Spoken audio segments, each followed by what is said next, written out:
What's going on? I'm Ron. I'm Jess. And this is Vita Nova Bus. Come on in.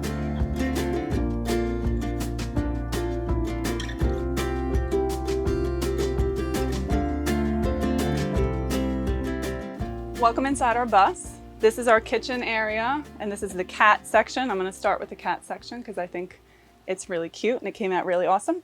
So we travel with two little fur babies. These are our boys. That's Marlin and that's Squirt. Depending on the name, depending on the day, they have different names. But it was really important for them to be super comfortable and for them to feel like it's their home. So we made this little area theirs. They love sleeping in their little bed, so they're always here. They have their water bowl there. And then this is the entrance for them to get to their litter box because we didn't want a litter box just out in the open.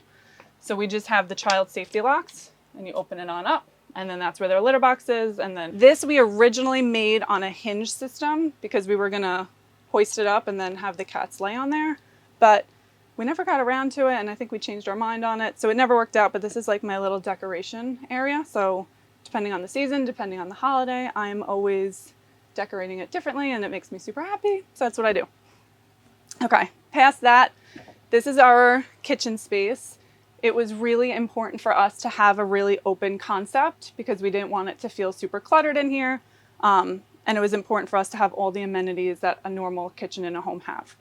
So we have our butcher block here and we put this on a hinge system for our propane stove oven combo.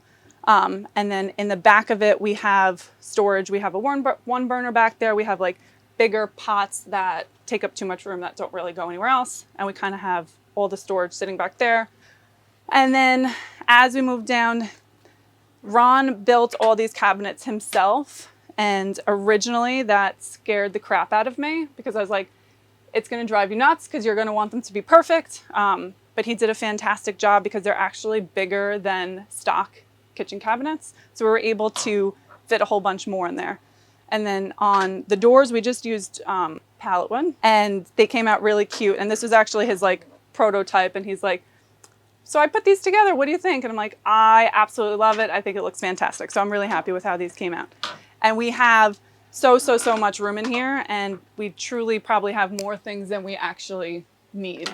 So we have all of our plates, all of our, utensils, cooking sprays, pots and pans, salt and pepper, stuff like that. And then under it's all food storage. So like all dry food, breads, snacks, Ziplocs, stuff like that. But it's a really, really big space for such a small area. So we're able to fit everything.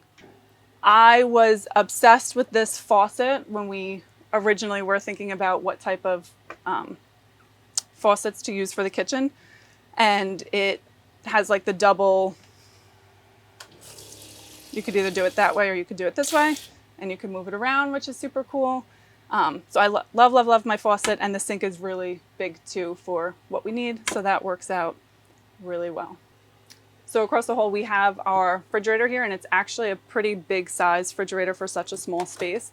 And we fit so much stuff in here. We really only need to go to the food store probably every 2 weeks or so. And we do, it lasts really long.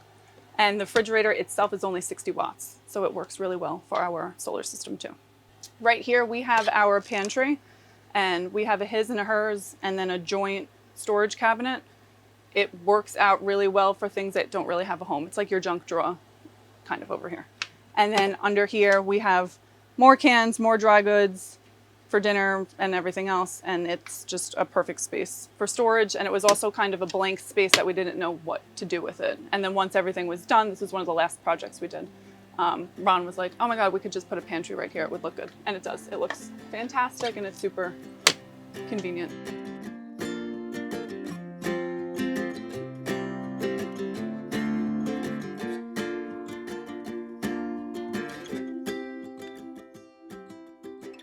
Ron has a cabin within his family, and how big would you say that is? It was like 200 square feet. So we decided one weekend, like, let's go stay at the cabin. And at that time, we were also talking about potentially going bigger out of our one-bedroom house into a little bit bigger so we had more space. So this weekend, we were upstate New York, and we stayed at this cabin, and we were both like, oh my gosh, this is amazing. Like, I could live in a place this small. And Yeah, like, we could definitely do this. I could definitely do this. I feel it. So from then we just started YouTubing, right? Like we fell in love with couple after couple after couple, and it almost captivated us. Like every night we would sit in bed and we would watch these YouTube videos and we're like, they live the coolest life. Like I want to live a life that they're living. And that kind of started our journey of like, we could go smaller. We don't need to go bigger. We could rent the house. And we just, right, that started our brainstorming of like, this is what we need to do then to get to live our best life. I think the biggest thing was for me, I'm a blue collar guy, so I've been making money on my back my whole life. So it was strange for me to see young people living the dream, you know, pre-retirement, way pre-retirement. I'm like, what's going on here? You know, what did I miss? I missed the memo. And then I guess since it's 2022, I hate tech, and at the same time, we love it. It's our friend because it allows us to do this. So opening up the life coach practice was definitely a big step in the right direction. I have a small mom and pop trucking company on Long Island. That's how, you know, we generate income from that. So we have a few streams coming in, and yeah, we're floating on by.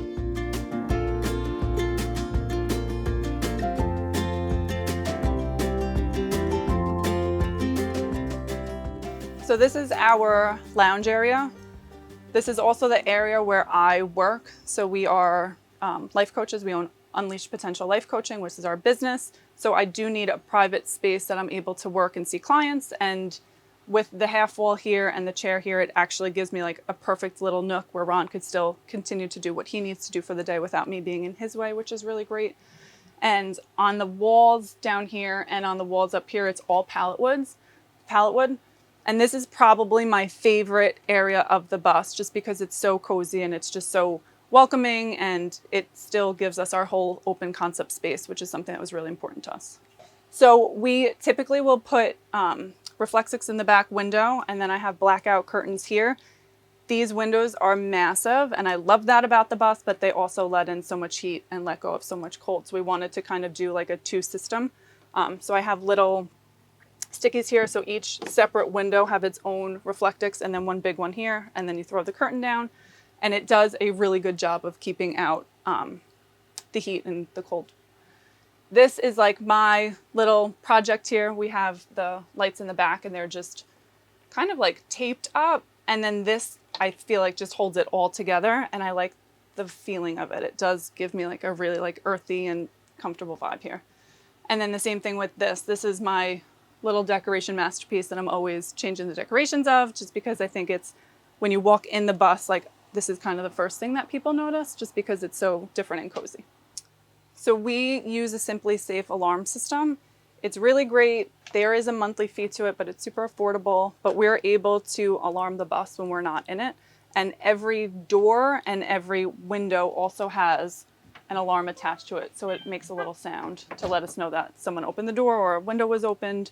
And we also have a little key fob on our keychain that we're actually able to turn on the alarm system or turn off the alarm system when we're not in the bus, which is really helpful.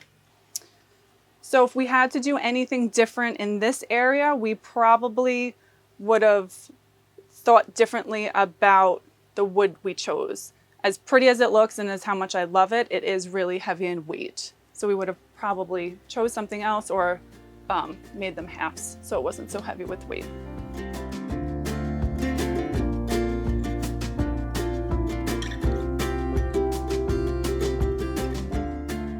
So this is the bedroom. It's kind of tight next to the kitchen. If I had to do a few things differently, I'd probably map it out a little bit better, maybe have a little bit more elbow room, but it is an actual queen size bed. I hear people say a full queen. I'm like, what's a full queen? I get it. It's a full size queen. You know, we didn't taper it. It's not custom. It's just a regular old 6 or 8 inch memory foam. We're gonna update it.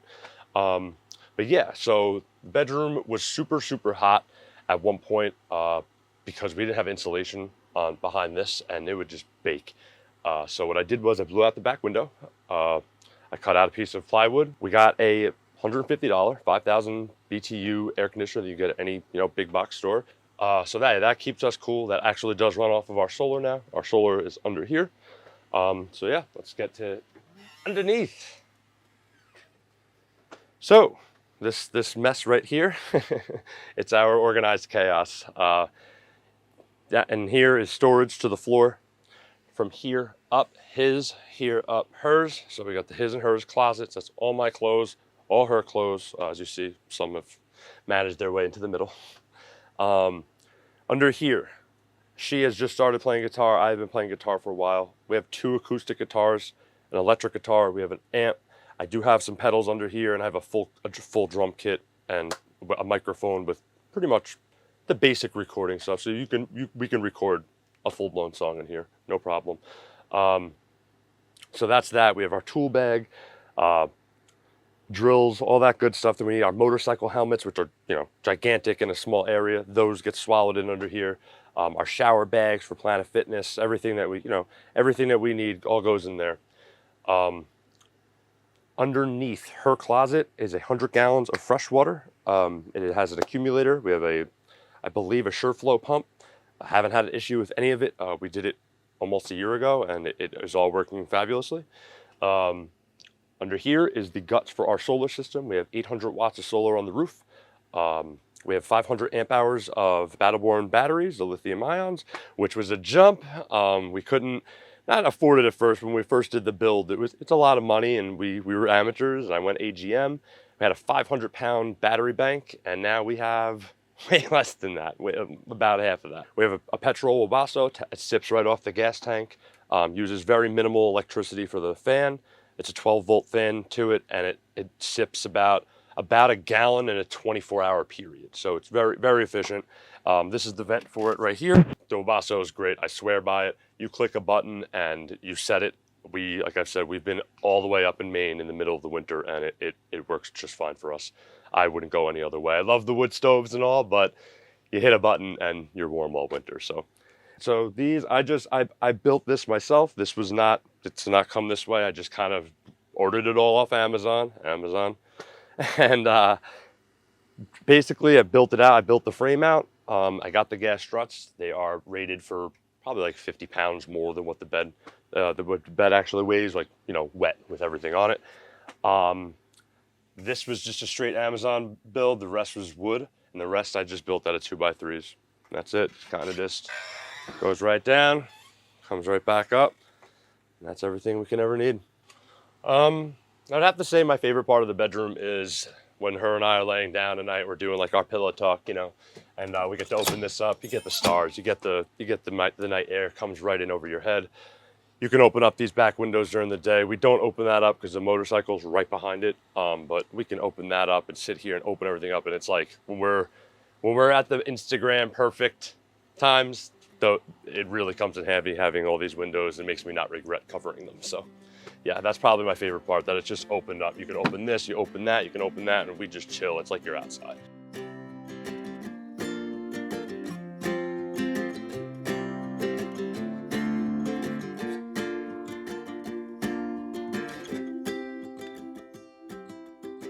So the transition living from our home and coming into the bus, we did it really well because it was a slower transition, right? Like, we knew I sold 2 couches. I knew what pieces of furniture that I wanted to keep. I left a table there for my renter to have. My hardest part was my clothing, like figuring out how to get all my clothes into my closet here. That was my hardest transition. But as far as going from a big space to a small space, I don't think we didn't really have much of a transition at all. I was also more concerned about the cats transitioning, because those are like my babies. I'm a crazy cat lady at heart. And they even transitioned super well. Love it. We had the easiest transition. Well, that's pretty much why we thought it was even doable in the first place, was that we were sitting on our couch watching YouTube videos of people living tiny, and we looked at both cats. We looked at our 80-pound pit bull, and I looked at her and I was like, we sit on the same couch, same seats, same room. None of us move. We're all together within like the arm's reach of each other at all times. So why not? Like, you know, why the hell not? And along with the whole change and everything else, I mean, the things that we didn't prepare ourselves for were, you know, the changes that were going to come from tiny living. Not only the money and that, but not going to work every day and being your own boss and not having to wake up and abide by that schedule is something that I would have never thought for myself, ever. I mean, if you would have told her 2 years ago that she would be self-employed, living on the road, living in a self-converted bus, we would have told you you're crazy. Here we are in the middle of Florida talking to you folks. So yeah, it's been a wild ride.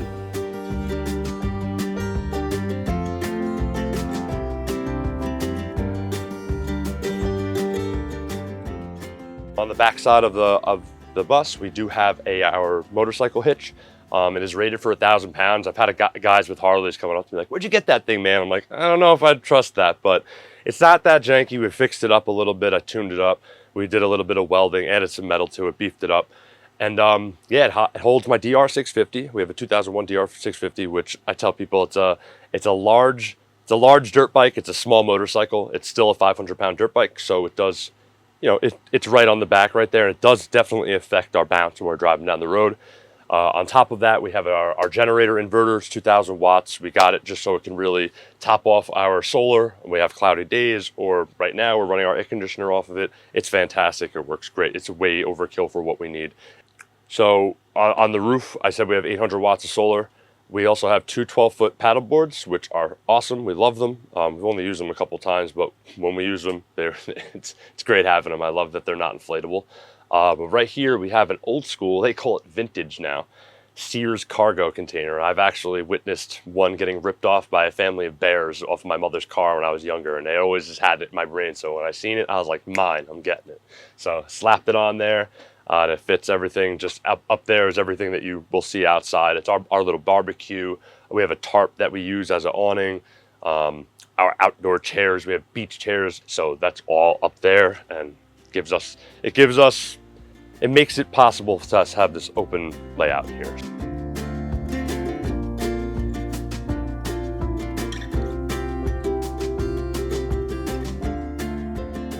So this is the front of the bus.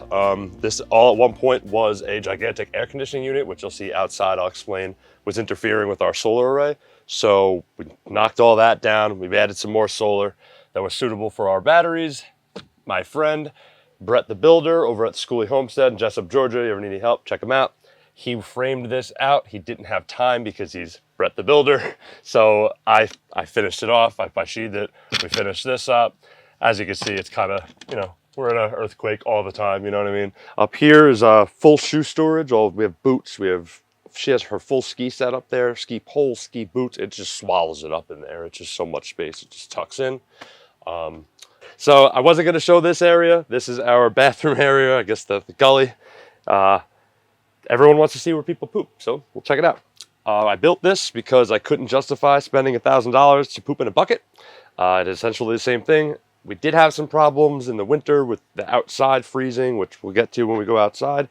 But this whole area was just built for pretty much, this was for peat moss. So when you do your thing, you have a scooper, you scoop your peat moss up, and you do your thing. As Jessica said earlier, we are life coaches. This is our bookshelf. This is some of her favorites right here. I don't know if anyone's ever seen this one. We'll just show it. So can't say it out loud. Beep beep. This right here, this gentleman, is a favorite of mine. These are poems from a man named Randy Vining. Okay, Randy has been 40 years a nomad, learned a lot from him, got a lot of his philosophy from him. But yeah, this is our little bookshelf. That's where we like to educate ourselves.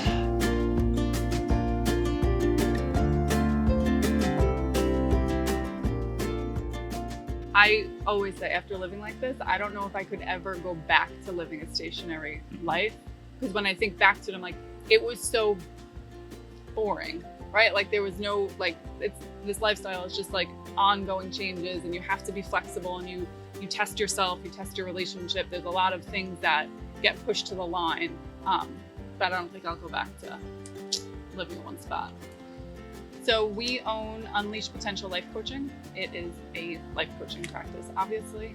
I have come with a background of 10 years plus experience working with domestic violence victims and sexual assault victims. My business and my work is near and dear to me. I take it really seriously, and I love working with people, and I love working with clients. You can find us on Instagram, Facebook, Google, YouTube, all the fun social media channels. It's Unleash Potential Life Coaching. Check us out. We post pictures and our travels, and everything's kind of all linked together with Vita Nova Bus plus Unleash Potential Life Coaching. Thanks for coming. See you next time.